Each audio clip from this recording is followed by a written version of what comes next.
as I mentioned, this one I won't actually be doing that with, but I can talk you through it. So when we would come to a structure like this, there are different species that are used for different purposes. Here we probably have, I think these are probably oak beams, but in the corner we've got a different type of wood that's being used as these posts. So every different type, every species that's being used in the house, it serves a purpose. For instance, we did some work on a house in southern West Virginia, and they had oak beams and poplar beams all through the house, but then in the basement they actually had black locust posts. And it's really ingenious because black locust is a species that's great in areas that are damp.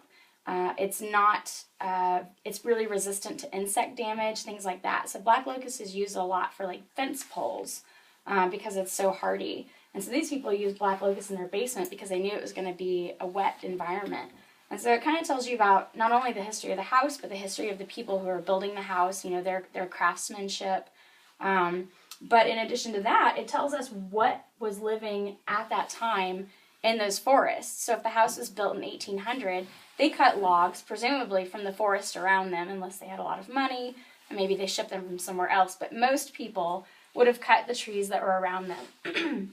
And so what we're seeing is an example of what the forest was like at that time and in that area. So if they have a bunch of oak posts and a bunch of poplar posts and even black locust posts in the house, that tells us a little bit about the forest environment around them at that time. Not only does it tell us what species are there, but it also tells us what was going on ecologically at that time. We can look at the tree rings and we can see what was going on climatically at that time. We can see if there was any kind of insect damage in that forest, if there was any kind of crazy forest succession going on. Maybe some trees fell over, other trees grew taller at the time or growing better. There's a wide variety of ecological information that tree rings hold, like we talked about during our lecture. I'm just taking it a different way, and I'm using historic structures to talk about ecology, whereas we would normally use living forests to talk about ecology. So it's a paleo-ecological proxy, if you will. Anything else about that? Yeah, so... How are you going to tie down the dates to here? To here? Good question. Sean found some oak samples from Maryland in our archive room, and we also have some, we also have some oak samples that Sean collected from the Arboretum in Morgantown. So we're going to play with those first. We have a collection from Cooper's Rock, too. Oh, okay. And we have a collection from Cooper's Rock. So we'll mess with those. We'll also look on the International Tree Ring Database, which is a collection of all the tree ring samples and chronologies from around the world that anyone's added in, so I'll check there as well.